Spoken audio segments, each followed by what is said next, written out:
I'll tell you how to make a paper doll. Are you ready?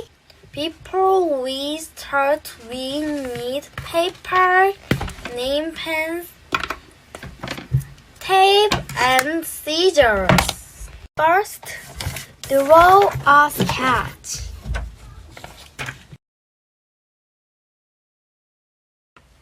If you just follow it, it's hard to do it again when you fail. Second, draw a sketch with a name pen.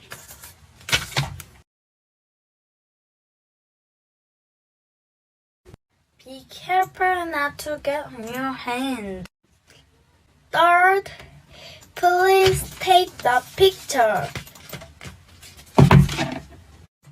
Fourth, cut the paper doll with scissors.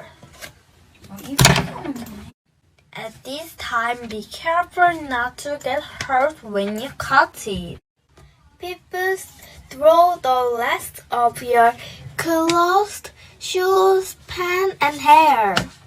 I like this color. How is it?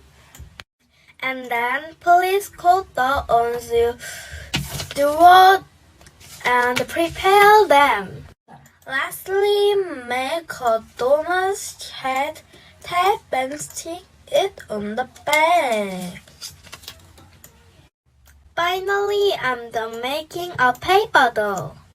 Thank you for making it all.